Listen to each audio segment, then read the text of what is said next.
Good afternoon, my beloved LinkedIn family. I'm David Vogel, founder of the Church of Unity, LinkedIn influencer. I'm here with Robbie Demelin and Bassam Aman. They are both, I pronounced your name wrong. And Aramin. Amin. I'm from Brooklyn, New York, so you got to excuse me. Of course. Both individuals are officers of an organization called the Parents Circle Families Forum. I was so impressed with what they do. I sent out an interview request for my audience.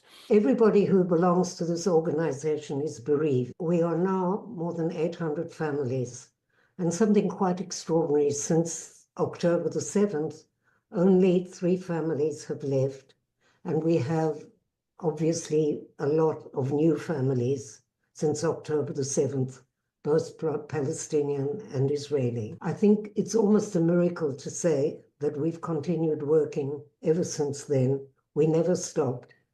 I remember 2 days after the war began, we had a staff meeting. We are something like 20 staff in the West Bank and in Tel Aviv of Israelis and Palestinians. And we have 2 directors, one Palestinian, one Israeli, 2 of everything, actually. It's a bit like Noah's Ark, because this is our way of respecting and not one side telling the other what's good for them. So decisions are made jointly. Everything is handled jointly. It can be very difficult. It's 2 very different societies. But this is our way of showing respect and no patronizing. So maybe 2 days after the war began, we had a staff meeting, and it was quite an incredible meeting because both sides had been exposed to their own media, and that created a somewhat of a parallel universe, as you can imagine. If you hear the Israeli media, it's one story, and you hear the Palestinian media, it's another story. And who's to say what the truth is, which is one of the problems with media these days. And so we had this conversation, which was quite extraordinary, because everybody was hurting and everybody was angry and everybody was fearful. And yet we managed to listen to each other with empathy, even if we didn't agree. And so that is how it was that we continued to work. Much of the work, I think for me personally, my reaction to October the 7th was very similar to when my son David was killed. David was killed by a Palestinian sniper, and I joined the Parents Circle very soon after that. When the soldiers came to tell me, I said, you can't kill anybody in the name of my child. I really spent many years trying to understand why, and this is how I can kind of link what I'm about to say about my own story to understanding how October the 7th happened. It didn't happen in a vacuum. This occupation has been going on for many years, and the anger, and if you were a child growing up in Gaza and you were 14 years old, and all you experienced every 2 years is a war, and you experienced bombs, and you couldn't run away, you had no shelter, and you watched your mother not being able to protect your siblings, you also have no freedom of movement and no hope. So what kind of adult will you actually grow up to be?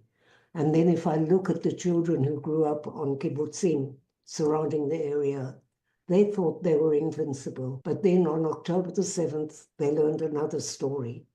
Of course, there's so much trauma there, and all the villages that surround Gaza, which is Sderot, Ashkelon, Ashdod, maybe these names are not familiar. Educate me. Robbie, So these you are are villages. Israeli, correct? You're Israeli and Bassam is Palestinian. So the organization is made up of Israeli and Palestinian families who've all lost an immediate family member in the conflict. We work to end the occupation. We work for nonviolence and reconciliation. And so that's the vision, the goal in the end is what we want. So I was talking about the children that grew up in the towns surrounding Gaza, where they'd been exposed to rockets since they were very small kids. So they are also traumatized, and what kind of adults are they going to be? Now we are faced with Palestinians, some of whom have lost maybe 50 members of their family in Gaza, and Israelis who were exposed to October the 7th. This is a very hard world and a very dark period. When I say I understand why, it doesn't mean that I condone. I don't condone any violence, but I can tell you that the man who killed my son, I found out because I wrote a letter to his parents saying that we should meet. His parents told us that when he was a very small child, the man who killed David, my son, saw his uncle violently killed by the Israeli army. Then, when he grew up, he lost two further uncles in an uprising.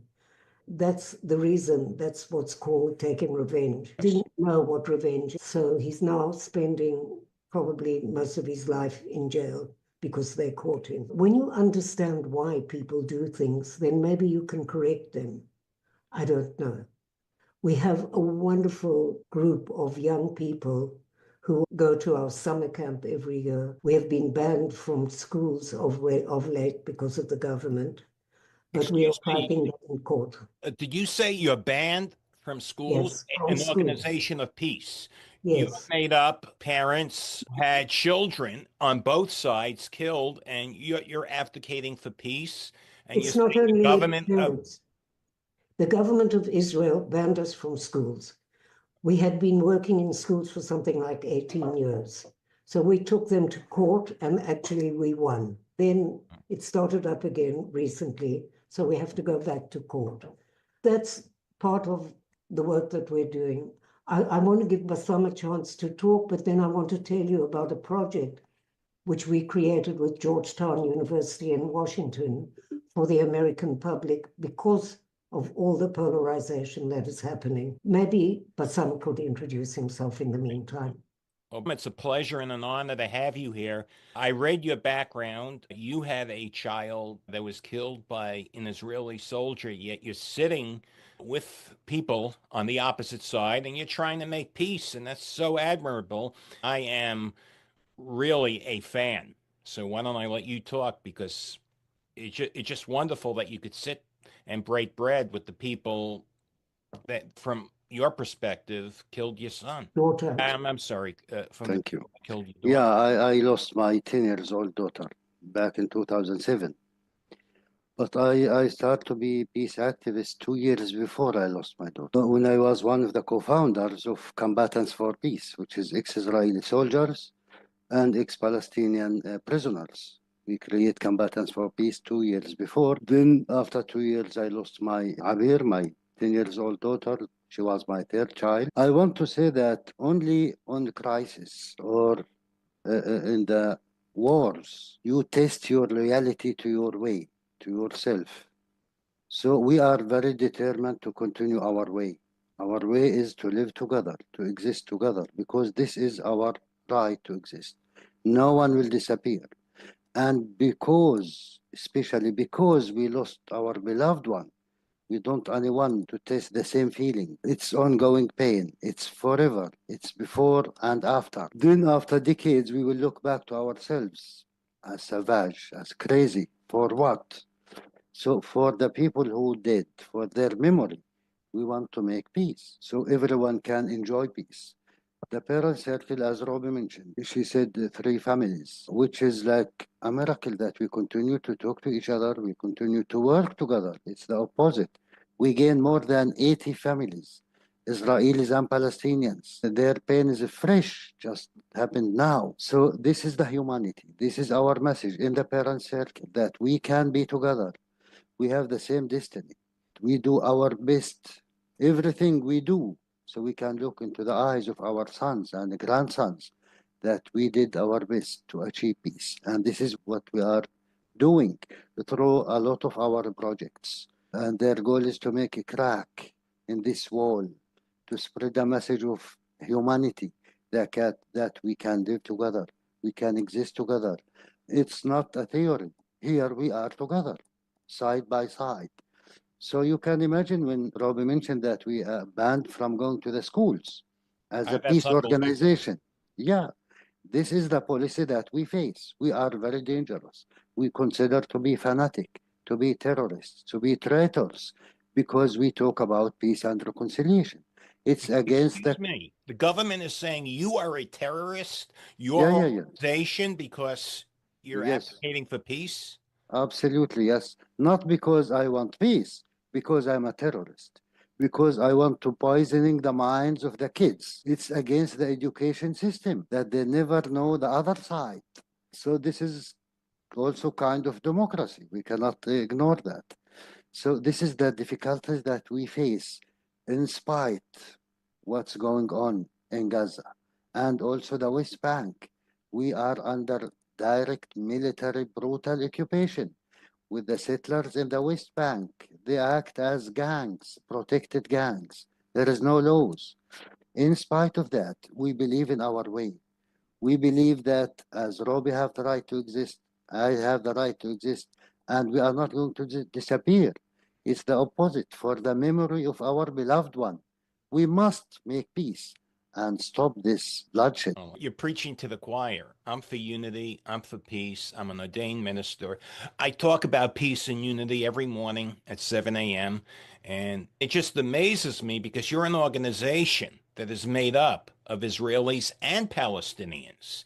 And you're basically an organization of parents who have a child that was killed, and yet you're sitting together, you're making peace together, and the government of Israeli or the Israeli government is labeling you a terrorist organization. No, they didn't call us a No, terrorist yeah, organization. Okay. Be very careful of what you say. What do they basically So say? what they basically are frightened of us going into a classroom and giving them a message which they would not normally know. If you go into an average Israeli classroom, say of 30, 17-year-old kids, this is the year before they go to the army. And this is probably the first time they ever met a Palestinian in their lives. I know that sounds very strange, but that's the truth. I asked them, who of you have ever met a Palestinian? Maybe two or three in the class. And who speaks Arabic? Nobody, maybe one.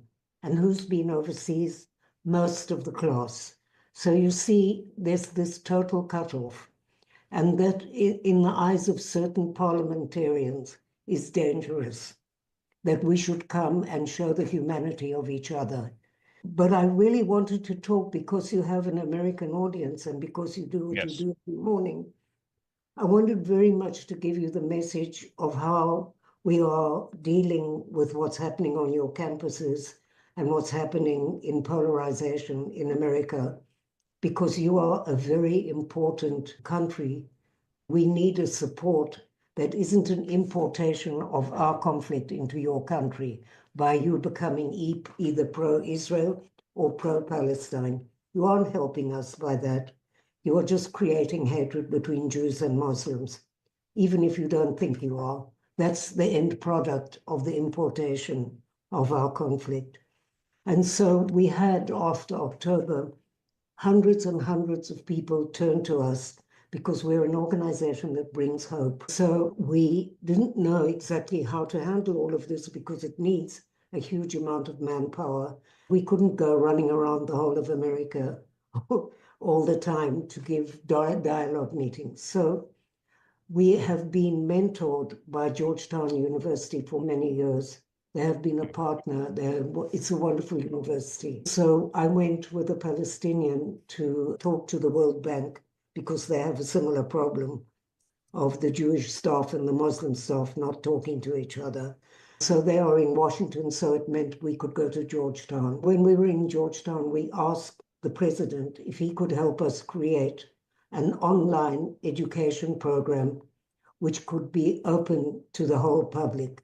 They agreed. It's not a course, but they did agree, which is wonderful. We have created a program. It's called Listening from the Heart. And it's a program where we filmed 3 dialogue meetings of a Palestinian and an Israeli telling their story, opening it up to question and answer. And there is a manual that goes with it, which actually gives direction to the person who's facilitating a classroom, a synagogue, a church, anything that they want to address. We've been, in the meantime, NYU in New York have become a sort of partner, and we are working together with them. They've just sent a whole group of Palestinian and Israeli young people to Prague, where they have a branch to work together.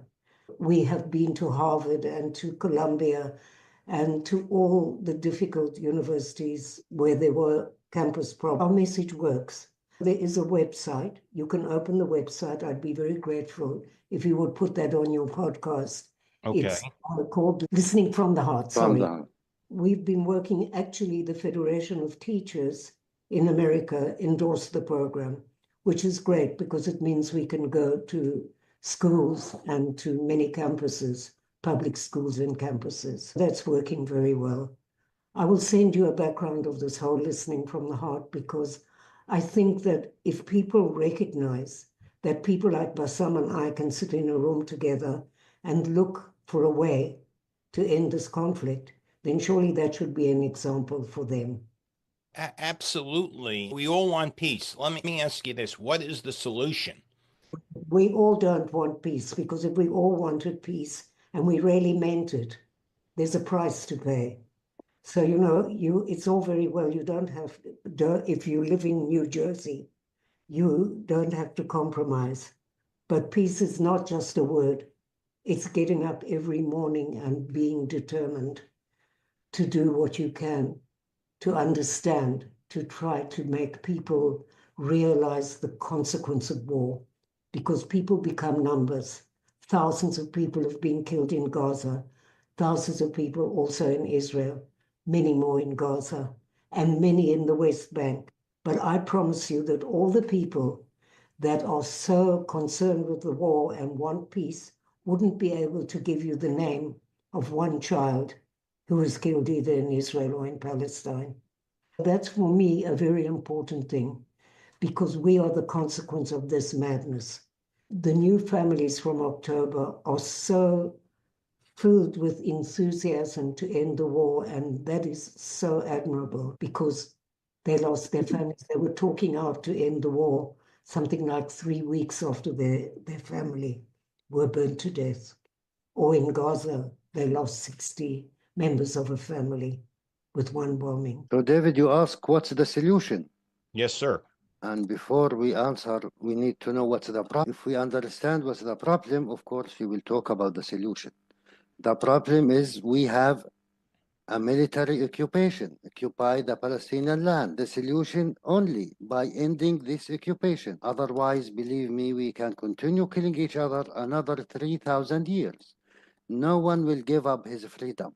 No one will give up his dignity, his life. This is the main problem. This is our common enemy, the Israeli occupation. Whatever you call it, we must be free. We must live side by side or together in one state or 2 states or 5 states. Otherwise, we will continue to share the same land as 2 big graveyards to our kids, our families, and our people. Here, the role of the Americans, for example, to stop supporting one side unconditionally against the other side, because they are not helping us and not helping the Israelis. We continue to fight, we continue to die, and the arms dealers, they continue to win and to have more money on the expense of the blood of our children. This is the main point. To stop the occupation, then we can talk about peace. This is the only solution. Otherwise, to manage the conflict, they try to manage it 75 years. It doesn't work. What happened in the 7th of October, as we said, the conflict didn't start there.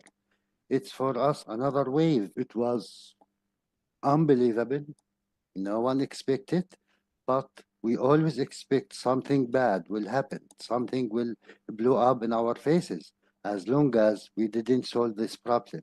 So the Hamas fighters who committed to the attack in the 7th of October, they were 10 and 12 years old back in 2014 when Israel invaded Gaza. Imagine now, we need to invest more and more hatred and more blood and more pain and wait for the next 7th of October. This is the point. Imagine if there is peace between Israel and Palestine. Nothing like this will happen because there is no peace. Don't trust the walls, the electronic walls. It fell down into hours. This is the point. Israel tried to make normalization with Saudi Arabia, with Iraq, with the Arab states, with the Gulf states, but not with the Palestinians. Only the Palestinians can be the guarantee of the Israeli security as a state. This is what prevents us, Israelis and Palestinians, to live side by side normally as human beings. That's wonderful. I just wanted to Nothing say, more I could add. You have the solution. It just has to be implemented. I think it's not only that. I think that there is an extraordinary energy now in America. I keep addressing America because I think that's your main audience. Yes. I can tell you it's very similar all over the world. I look at the students and I say to them, this is the first time that Palestine has actually been on the map for so many years. What if you actually decided to support one of the organizations? It doesn't have to be the parent circle. By the way, we also include children and orphans and brothers and sisters. It's not only parents. But what if they decided to support Breaking the Silence, Women Wage Peace, one of these organizations, and they put all their energy? I'm not even talking about money. I'm talking about moral support. If they would do that, wouldn't that be so much more valuable than breaking glass in a university? And that would really make a difference in my life and in Bassam's life. I agree. You're preaching to the choir. I'm for unity. To me, I don't understand. Well, I understand what the fighting is about. It's all about hatred. But your It's not really, organization, it's all about fear, hatred. people have to forgive. Okay. Bassam, Imagine why the Ukrainians fighting the Russians. In spite, they are very cute, very educated, very nice, very beautiful people. It's not suits the Ukrainians to fight the Russians. It's unbelievable. yes. Why the Vietnamese fight the Americans? It's not polite. Why the Jews fight the Nazis? It's not suit them. Where is an oppression, there is resistance. It's very normal. It's very human. So during this occupation years, people like us who believe in the end, we need to sit down and talk. Why we need to wait for the end? To lose thousands and thousands of our beloved ones. Let's sit down now and negotiate and agree that to shape the future together, because this is the only way. So yes, it's a create hatred and extremism. This is the problem. In the end, it's a create ignorance. People cannot see the other side. And this is the ignorance, because we are here. And from our side, they are there. We can see them. It's not going to help you if you don't see the other side, because the other side exists. Let us talk to him, deal with him, and again, shape the future with him.